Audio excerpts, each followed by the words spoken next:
আপনারা এখন দেখছেন অমৃত ভগবত। ভজনে যান, ভগবানের চরণে যান, দেখবেন বিঘ্ন বেশি আসবে। আর এটা আসার কারণ, পরীক্ষা তো দিতে হবে। সব ভক্তদের দেখবেন জীবনে এই অন্তরায়গুলো আসে, পরীক্ষাগুলো আসে, ভয় পেতে নাই। তো দেবরাজ ইন্দ্র কি করলেন? একে তো উনি ব্রহ্মা তপস্যা করছেন, বর পেলে সব শেষ করে দেবে। তারপরে ওই দৈত্যের আবার একটি সন্তান আসছে, সেও তো দৈত্য হয়ে উঠবে। এই প্রত্যাশায় দেবরাজ ইন্দ্র তিনি হরণ করলেন। আর হরণ করে যখন নিয়ে যাচ্ছেন দেবর্ষিপাদ নারদ, এই জন্য তো তিনি আচার্য, তিনি জগতের কল্যাণের জন্য এই পরম ভাগবত উত্তম আচার্য দেবর্ষিপাদ নারদ তখনই ভাবলো এই গর্বেই তো জগৎ কল্যাণকারী পরম বিষ্ণু ভক্ত প্রহ্লাদ এসেছে। দেবরাজ ইন্দ্রের এ দৃষ্টি নাই যে ওর গর্বে কে। দেখুন, ভগবত ভক্তকে জগতে না গর্বেও রক্ষা করেন ভগবান। নাহলে পরীক্ষিতের জন্য রক্ত মাংস নরক, তার মধ্যে ভগবান প্রবেশ করে। আহা, ভক্ত ভগবানের কত প্রিয় যে পরীক্ষিত মহারাজকে রক্ষার জন্য স্বয়ং ভগবান উত্তরার গর্ভ, নরক গর্ভ, যেখানে কেউ যেতে চায় না, ভগবান প্রবেশ করলেন। ভক্ত তার কত প্রিয়। আর এখানে দেবর্ষিপাদ নারদ এগিয়ে এলেন যে ওর গর্বে ভক্ত, ভক্ত রক্ষার জন্য ভগবান ভগবত প্রিয় মহতের কত করুণা। কারণ ভক্তকে ভগবান তার হৃদয়টা দিয়ে দিয়েছেন, ভক্তই তার হৃদয়। এই জন্য ভক্ত রক্ষার চিন্তা মার গর্ভেও ভগবান করেন, এই যেমন করছেন প্রহ্লাদ মহারাজকে। কারণ জগতে ভক্ত প্রয়োজন, জগতে সজ্জন প্রয়োজন, জগতে কল্যাণকারী ভগবত আরাধনাকারী সজ্জন ভক্ত অনুরাগী জনে বড় প্রয়োজন। এই জগতে কারা কল্যাণ করে? দেখুন, কদ্দমাক্ত কদ্দপে কেউ যদি গলা সমান ডুবে যায় তো তাকে কে উদ্ধার করবে গো? গলা সমান কদ্দ পঙ্কে যদি কেউ আটকে যায় তারা নিজের বাঁচবার উপায় থাকে না। যে মাথাটুকু উপরে আছে ওই দিয়ে সে চিৎকার করে বাঁচার জন্য, আমাকে রক্ষা করো।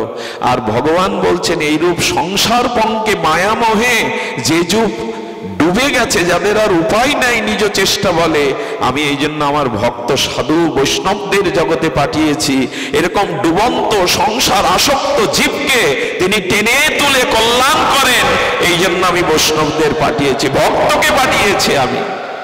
আমি সব সময় অবতরণ করতে পারি না, আমি সব সময় জীবের কাছে যেতে পারি না। এই জন্য আমারই অভিন্ন হৃদয়, আমারই পরম কৃপা শক্তি সাধুগুরু বৈষ্ণবকে আমি জগতে পাঠিয়েছি। এই জন্য ভক্ত সঙ্গ করুন, মহতের কৃপা নিন। এরাই আমাদেরকে এই নিমজ্জিত সংসার মোহ থেকে উদ্ধার করবেন। হিরণ্যকশিপুরের তপস্যা সহস্র সহস্র বছর তীব্র এক পায়ে দাঁড়িয়ে সেই তপস্যায় তিনি ব্রহ্মাকে সন্তুষ্ট করলেন।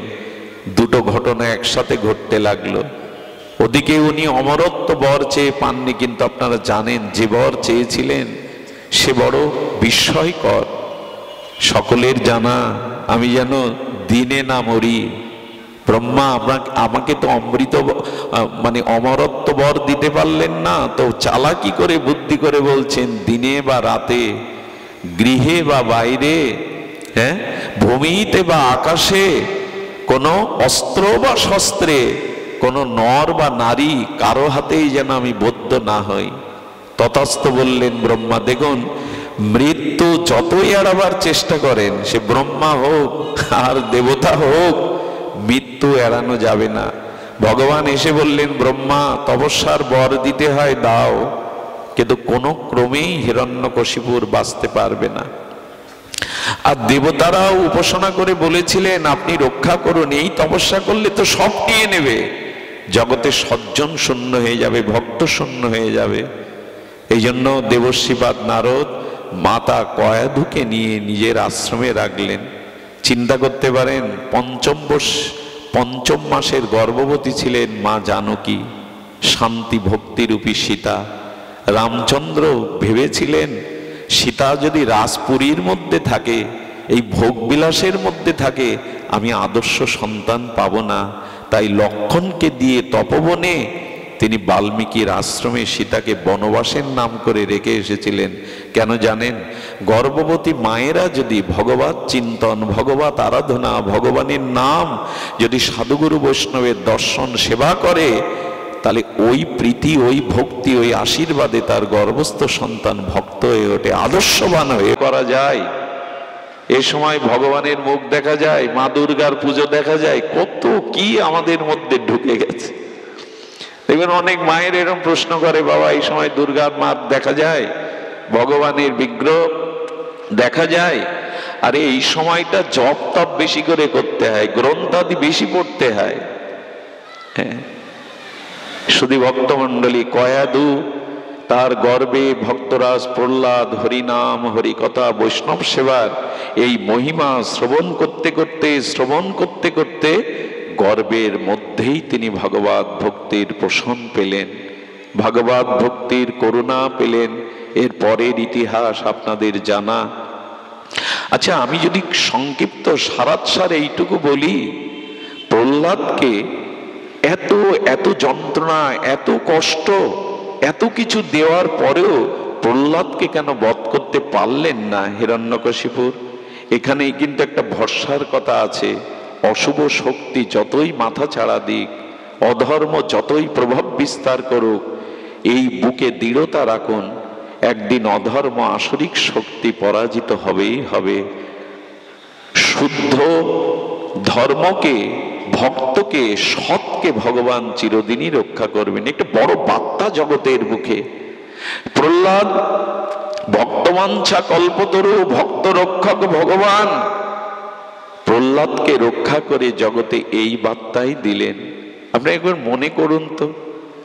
আচ্ছা, প্রহ্লাদকে যখন ধারালো অস্ত্র দিয়ে আঘাত করার চোর গায়ে লাগছে না কেন? খুব ধ্যান দিয়ে শুনতে হবে।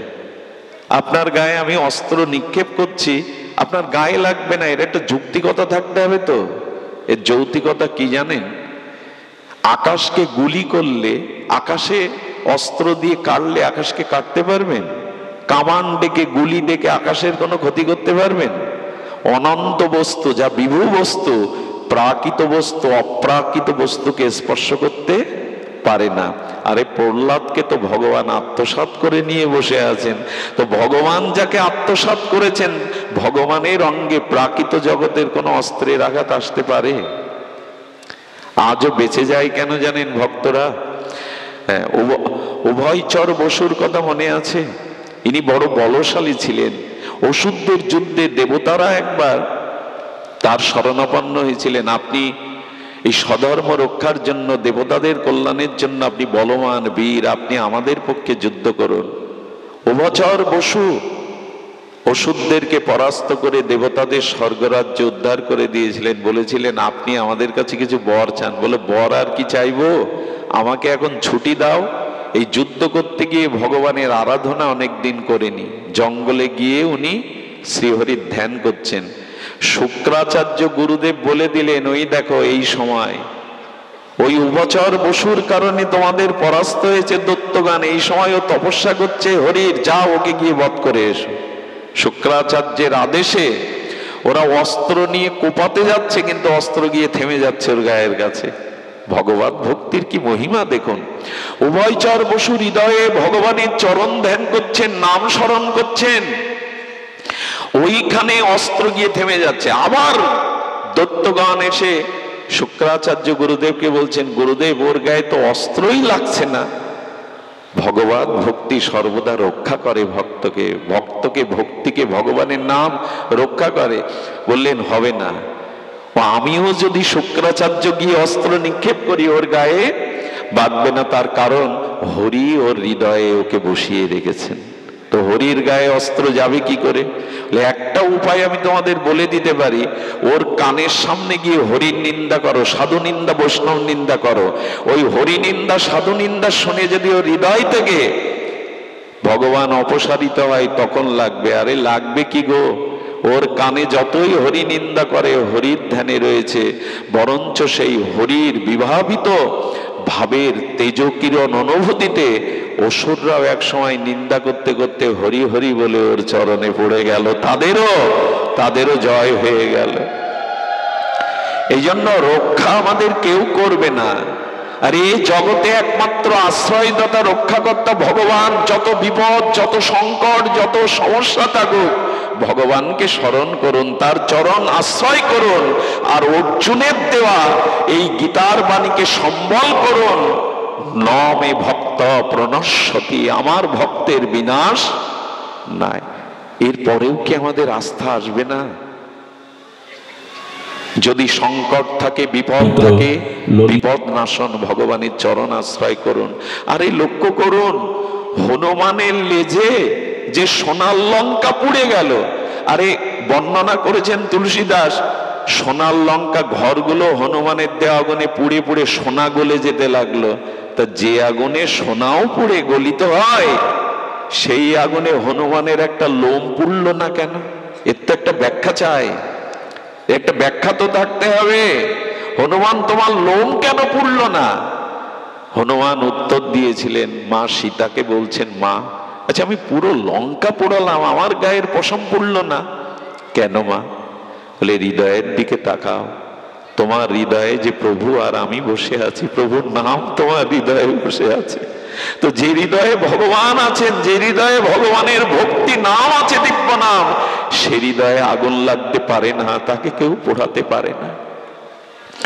ভগবান শঙ্কর সমুদ্র মন্থনে, দেব অসুর সমুদ্র মন্থনে হলাহল বিষ পান করছে, পার্বতী এসে হাত ধরেছে, না প্রভু সকলে আছে, আপনি কেন এই কালকুটি? বিষ পান করলে কেউ দেহ নাশ হয়ে যায়। বলেন, কে বললো তোমায় বিষ? এই দেখুন ভগবান শিবের বলছেন, কে বললো তোমায় বিষ? ভগবান কূর্ম অবতার হয়ে, ওই যে মন্থন ক্রিয়া, কূর্মের পিঠটা খুব শক্ত, ভগবান কূর্ম অবতার হয়ে সমুদ্রের মধ্যে ওই যে মন্থন করছে পর্বত, ওই পর্বতটাকে পিঠে ধারণ করেছেন। তা ভগবান যদি সমুদ্রের তলে যায়, তো ভগবানের তো অভিষেক হয়ে গেছে, সমুদ্রের মধ্যে বিষগুলো অভিষেকে চরণামৃত হয়ে গেছে। পার্বতী, এটা তো আর বিষ নাই। এরকম ভাবতে পারি তো আমরা? আহা, ভগবানের শিবের কি মহিমা! বললেন, ভগবান কূর্ম অবতারে এই মন্দার পর্বতকে পিঠে ধারণ, কচ্ছপের পিঠটা খুব শক্ত হয়, এটা ধারণ করেছেন। আর ওনার অবগাহন হতে সমুদ্রের যা কিছু ছিল অভিষিক্ত চরণামৃত, আমি তো চরণামৃত পান করছি। এই জন্য ওই বিষ রূপ চরণামৃত ভগবান শিবের কণ্ঠ পর্যন্ত এসে নীলকণ্ঠ হলো, বিষ বুকে যায়নি। বিষ লাঞ্ছে গিয়ে ভগবান শঙ্করকে এই কালকূট বিষ মেরে দেয়নি। বলো, দেবে কি গো? ভগবান শিবের হৃদয়ে তো রঘুপতি রাম নাম সর্বদা ধ্বনিত হচ্ছে, ভগবানের নাম ধ্বনিত হচ্ছে, সেখানে কি করে বিষ যাবে? এগুলো কি শুধু শুনবো? হৃদয়ে কি ভগবানকে বসাবো না? নিত্য নিরন্তর ভগবানের দিব্য নাম কি হৃদয়ে নেব না আমরা, যা গ্রহণ করলে বিষ অমৃত হয়ে যায়? পড়েনি, হনুমান পড়েনি, ভগবান শিবের বিষ শিবকে মেরে দেয়নি। এই জন্য প্রহ্লাদ মীরার কাছে বিষ গিয়েছিল। আরে ভগবত ভক্তিতে কি না হয়! মীরার ফুলের মালা সেই ঝুড়িতে, থালিতে বিষধর সাপ দিয়েছিল রানা। মীরা গিরিধারীর ভজন করতে করতে সেই সাপটাকে মালা ভেবে ধরেছিল, ভগবত কৃপায় সাপই ফুলের মালা হয়ে গেল। কি না হয় গো ভগবত ভক্তিতে! হ্যাঁ, আর দেখবেন আজ আমাদের ঘর পড়ছে, পুরো লঙ্কা পুড়লেও একজনের ঘর পড়েনি, তিনি ভক্ত বিভীষণ। সব লাগলো আগুন, ও ঘরে কেন লাগালে না? হনুমান মজা করে বলছেন, এখনো অনেক জায়গায় শাক বলি হয়, বলি হওয়া উচিত নয়। নিজের কোনো স্বার্থের জন্য কোনো মায়ের কোল খালি করা, কোনো জীবকে হত্যা করা ধর্ম নয়। প্রাচীন বহি রাজাকে নারদ বলেছিল, ধর্মের নামে শাক শিশু হত্যা করে অধর্ম কেন করছেন রাজা? রক্তের স্রোত বইয়ে দিয়ে ধর্ম হয়? এই জন্য মানা চেনাতে কেউ এই যে শাক শিশু পাঠা বলি এইসব দয়া করে মানবেন না। তো শুধু ভক্তগণ, তো হনুমান বলছে, দেখো শাক বলি যে গ্রামে হয়, ওখানে লিস্ট থাকে কে কে চাঁদা দিয়েছে, আর ওই বলির পরে ওর মাংসটা প্রসাদ রূপে তাদের বাড়ি পাঠানো হয়। তা আমার লেজে এই যে কাপড়, ঘি আর তেলের চাঁদা এসেছিল সব ঘর থেকে, শুধু এক ঘর থেকে চাঁদা যায়নি, তা বিভীষণের ঘর থেকে। এই জন্য আমি ওখানে আর পাঠাইনি। যে ঘরে ভক্ত থাকে, যে ঘরে ভগবানের ভজন থাকে, সে ঘরে আগুন লাগে না গো, সে ঘরে আগুন লাগে না। আজও দেখুন কত ধনীর গৃহে অশান্তি জ্বলছে, অথচ কাঙাল দরিদ্র ভক্তের গৃহে সেখানে সুখের আনন্দ বইছে, সে ঘরে আগুন লাগে না। আমার কৃষ্ণ ভগবান এক গোপীদের ঘরে গিয়ে ননি পায়নি, কারণ কৃষ্ণকে একটু বোকা বানাবে বলে আর গোপীমারা ননি সেদিন ঘর থেকে সরিয়ে রেখেছিল, ঘরে রাখেনি। কৃষ্ণ ননি না পেয়ে বিষণ্ণ বদনে চলে যাচ্ছে, গোপীমারা বলছে আঙুল তুলে, ওই চোর চোর চোর চোর যায়। কৃষ্ণ পেছনে ফিরে বললেন, যে ঘরে আমার আয়োজন থাকে না, যারা আমার জন্য কিছু রাখে না, আমাকে খেতে দেয় না, আমি চোর না, তোরাই সব চোর, তোরাই চোর যারা আমার জন্য কিছু রাখে না। আর আমার জন্য যারা ঘরে রাখে না, আমাকে যারা দেয় না, আমি বললাম তাদের ঘরে আমি আগুন জ্বালাবো, সেই আগুনে ঘর পড়বে না, ঘরের মানুষগুলোও পুড়ে মরবে।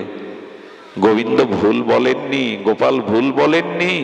যে ঘরে ভগবানকে আনন্দ সেবা দেওয়ার কোনো উপচার নেই, যে ঘরে ভগবানের আরাধনা নেই, সে ঘর চারিদিকে তাকিয়ে দেখুন পুড়ছে, অশান্তির আগুনে পুড়ছে। আর ওই ঘরে যারা আছে তারাও অশান্তির অনলে পুড়ে ছাই হচ্ছে। এই জন্য আমাদের জীবনে ভক্তি আসা প্রয়োজন, ভজন আসা প্রয়োজন, এছাড়া কোনো উপায় নেই। প্রহ্লাদ মহারাজ রক্ষা পেলেন আর তিনি মাতৃগর্ভে বেড়ে উঠতে লাগলেন। হিরণ্যকশিপুর ব্রহ্মার বলে বলিয়ান হয়ে এই দৈত্য সারা পৃথিবীকে যজ্ঞ শূন্য করলেন, বিষ্ণু নাম শূন্য করার জন্য লাগলেন। তার শকুনি, চাম্বর এদের পাঠিয়ে বললেন, ভেঙে দাও, সমস্ত যজ্ঞ বিনষ্ট করো, ব্রাহ্মণ বৈষ্ণব ভক্ত বিষ্ণু ভক্ত যেখানে আছে তাদের নাশ করে দাও। এই তো পৃথিবীতে এরকম নেমে আসে মাঝে মাঝে, মাঝে মাঝে এদের অত্যাচার পৃথিবীতে নেমে আসে। পৃথিবীতে এমনি করেই নেমে আসে অন্ধকার, কিন্তু ভয় পাবেন না। অমানিসার ঘোর অন্ধকারের রাত পোহালেই সূর্যের উদয় হবে, সূর্যের উদয় হবে।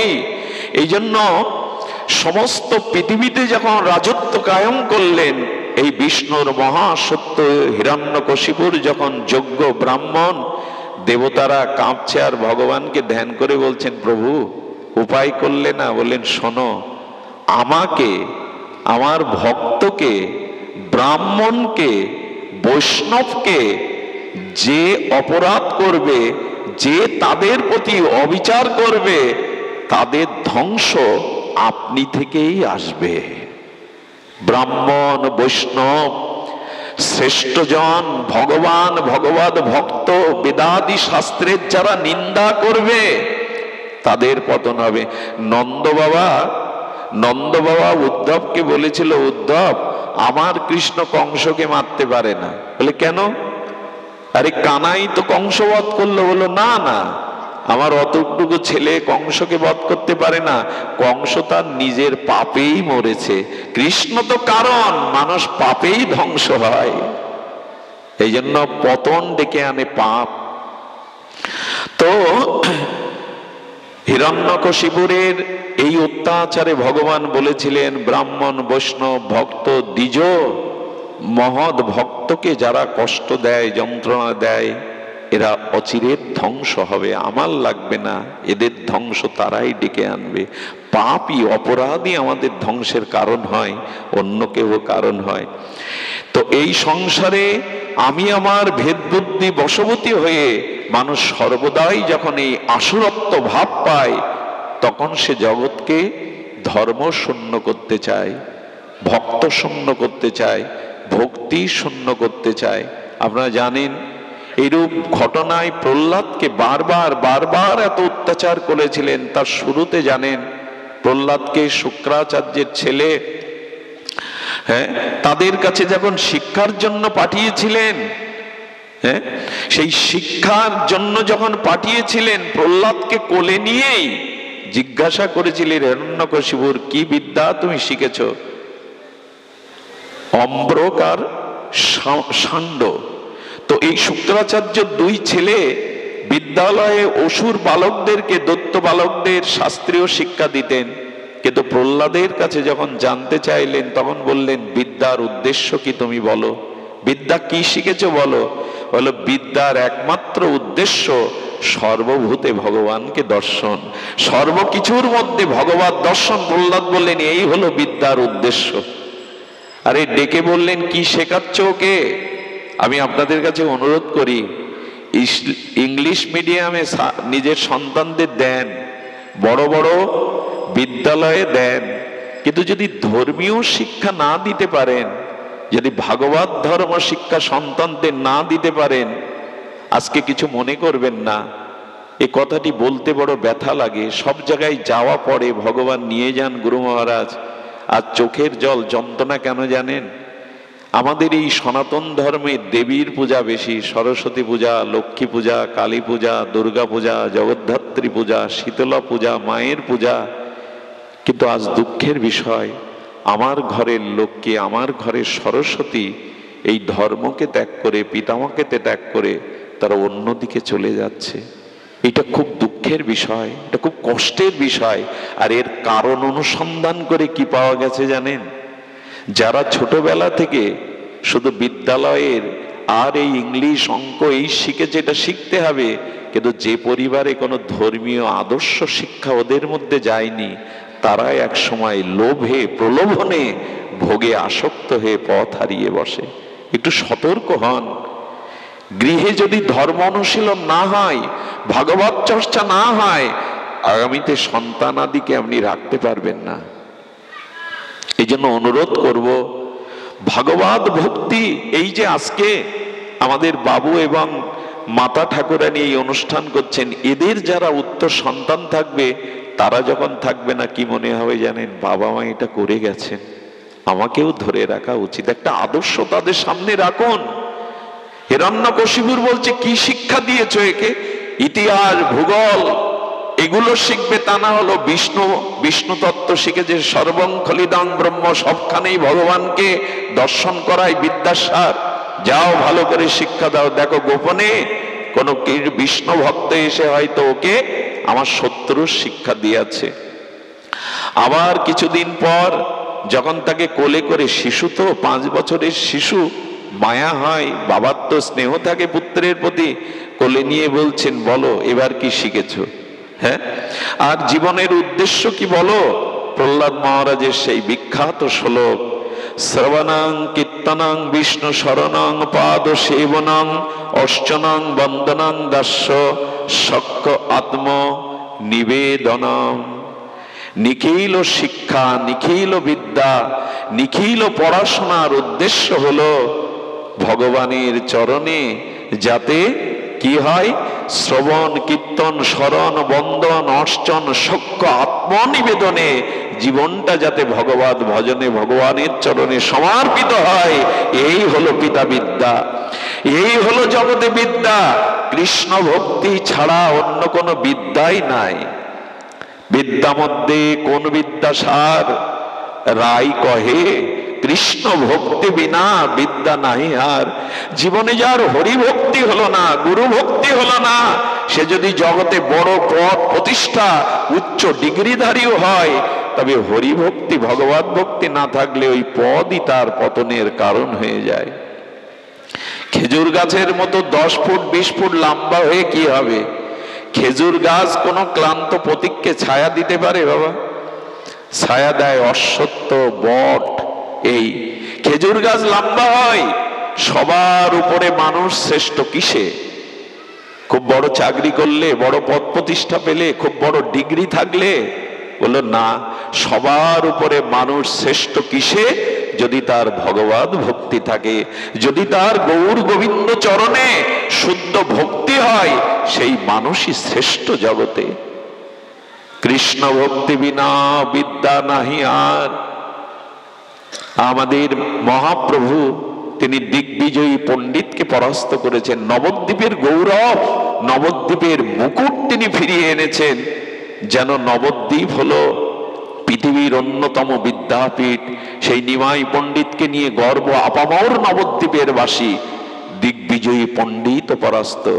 সেই নিমাই গয়া থেকে এসে বিষ্ণুর পাদ পদ্ম আর গুরু কৃপা যখন পেলেন, তখন নিমাইকে গঙ্গাদাস বলছেন, ও নিমাই, বড় আশা করেছিলাম সারা দেশ দেশান্তর থেকে তোমার কাছে আজ ইতিহাস ভূগোল জানবার জন্য, সাংখ্যশাস্ত্র জানবার জন্য কত ছাত্র এসেছে, যাও আমার দুর্গা মন্দিরে টলে গিয়ে তাদের শিক্ষা দাও, ছাত্ররা তোমার জন্য বসে আছে। নিমাই গ্রন্থ নিয়ে গেলেন, গ্রন্থ খুলে আর গ্রন্থের প্রতি অক্ষরের দিকে তাকিয়ে নিমাই কাঁদছে। নিমাই ছাত্ররা উঠে বলছেন, হে আচার্য, কত দূর দেশ থেকে এসেছিলাম আপনার মতো পণ্ডিতের কাছে শিক্ষা নেব বলে, তো আপনি আজকে গ্রন্থ সামনে রেখে কাঁদছেন। বলেন, আমার কাছে আর এসো না, আমি আর তোমাদের এই বিদ্যা শিক্ষা দিতে পারবো না। বলেন, কেন? বলল, কৃষ্ণ ভক্তি ছাড়া যে কোনো বিদ্যা আর নাই জগতে। আমি প্রতিটি অক্ষরের মধ্যে আমার গোবিন্দকে দেখছি, কৃষ্ণ ভক্তি ছাড়া জগতে আর কোনো বিদ্যা নাই। বলেন, আপনি তাই আমাদের দিন, যদি কৃষ্ণ ভক্তি বিদ্যা সার হয় আপনি তাই দিন। নেবে নেবে তোমরা কৃষ্ণ ভক্তি বিদ্যা নেবে, উঠে দাঁড়াও। এই দিনই প্রভু প্রথম করতালি দিয়ে কীর্তন নবদ্বীপের বুকে সূচনা করেছিলেন, হরি হরায় নম, কৃষ্ণ যাদবায় নম, যাদবায় মাধবায় কেশবায় নম। ছাত্ররাও সেদিন কেঁদে কেঁদে দুলে দুলে। তো মহাপ্রভু বললেন, বিদ্যার সার হলো ভাগবত ভক্তি। এই জন্য আসুন আমরা সেই শ্রবণ কীর্তন, বিষ্ণু স্মরণ, পাদসেবনয়ন, দাস্য সাক্ষ্য, আত্মনিবেদন, বন্দনা দিয়ে এর মধ্যে দিয়ে জীবনটাকে আমরা পরম ভগবত বিদ্যায় বিদ্যান করে তুলি। শবরীর কি লেখাপড়া ছিল, গজেন্দ্রর কি বিদ্যা ছিল, তারা গোবিন্দকে পেয়ে গেল শুধুমাত্র ভগবত ভক্তির জন্য।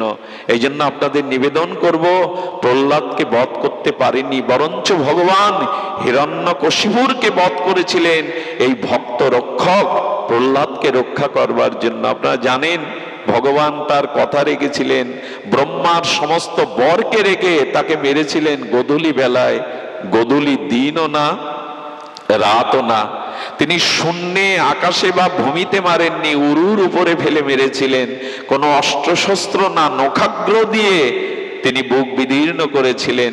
এবং তিনি কি করেছিলেন, নর না, নারী না, দেবতা না, নরসিংহ রূপ ধরে, অর্ধেক সিংহ অর্ধেক মানুষের রূপ ধরে মেরে ভগবান জানালেন, মৃত্যুর হাত থেকে কোনো চালাকি করে লাভ নেই। যতই বর নাও, যতই শক্তিশালী হও, মৃত্যু তোমাকে খুঁজে নেবে, তোমাকে মৃত্যুকে খুঁজে নিতে হবে না। এই জন্য ভক্তকে রক্ষা করলেন এবং জগতে একটি বিরল ঘটনা ঘটালেন। সেই তেজ ও ক্রোধ মুক্তি নৃসিংহদেবের তেজে অনন্ত বিশ্ব ব্রহ্মাণ্ড তাহাপে পুড়ে যেতে লাগলো। দেবতাগণ স্তুতি করলেন, ব্রহ্মাদিদি স্তুতি করলেন, কারো দিকে এই নৃসিংহ ভগবানের দৃষ্টি গেল না।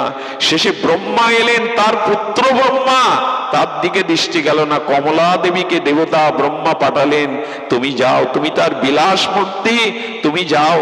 তার অর্ধাঙ্গিনী কমলা লক্ষ্মী দেবী এসে আর কমল ফুলের মালা প্রস্ফুটিত গন্ধে এসে দাঁড়ালেন, সেদিকেও দৃষ্টি গেল না। পৃথিবী মহাপ্রলয়ে ভক্ত প্রহ্লাদকে দেবতাগণ ব্রহ্মাদি বললেন, ভক্ত ভগবানের সব থেকে প্রিয়, তুমি যাও ভগবানের কাছে। প্রহ্লাদ গিয়ে যখন হাত জোর করে দাঁড়িয়ে স্তুতি করছেন, প্রহ্লাদের দিকে তাকিয়েই তখন নৃসিংহদেবের ক্রোধ কিছুটা প্রশমিত হলো। প্রহ্লাদকে কোলে নিলেন, কোলে নিয়ে চুম্বন করতে লাগলেন, আদর করতে লাগলেন। প্রহ্লাদ ভগবানের পরশ পেয়ে করে উঠে পরমানন্দে হাত পা দুলে দুলে খেলতে লাগলেন। ধীরে ধীরে ধীরে ধীরে ভগবানের ক্রোধ প্রশমিত হলো। ভক্তবৎসল নৃসিংহদেব ভক্তের গা লেহন করতে লাগলেন, স্নেহ বরসে লেহন করতে লাগলেন। জগৎ দেখছে, ব্রহ্মা দেখছে, আমিও তাহলে প্রিয় না, লক্ষ্মীও প্রিয় না, দেবতাও প্রিয় না, ভগবানের কাছে ভক্তই একমাত্র প্রিয়। আজ ভক্তকে কোলে নিয়ে তিনি লেহন করছেন, আনন্দ করছেন। ভগবানের জন্মলীলা এখানের একটা ইতিহাস আছে।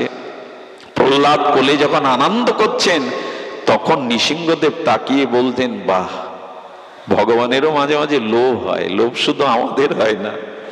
ভগবানের কি লোভ হলো জানেন? লোভ হলো কোলে নেওয়ার থেকে কোলে উঠাতে যে এত আনন্দ এ তো আমার জানা হয়নি। আমি এর আগে মৎস্য, কুর্ম, বরাহ কত অবতার হয়ে এসেছি, কিন্তু কোলে উঠলে যে এত আনন্দ এ তো আমার জানা হয়নি। এটা বাবারই কথা। পুষ্পাঞ্জলি গঙ্গা জলে গঙ্গাকেই পূজা করা। তো বললেন আমার তো এই আনন্দ পাওয়া হয়নি। ভগবানের মনে মনে তখন লোভ সঞ্চার হলো, এবার যদি জগতে আসি অবতার হয়ে, তো কোনো স্নেহ বৎসল মায়ের কোল আশ্রয় করে আসবো। আমি মার কোলকে আশ্রয় করে আসবো, আমি এমনি এমনি আসবো না। এর পরবর্তীতে যতবার এসেছেন রঘুপতি রাম হয়ে, ব্রজের নন্দন হয়ে, মহাপ্রভু হয়ে, কোন মায়ের কোল আশ্রয় করেছেন।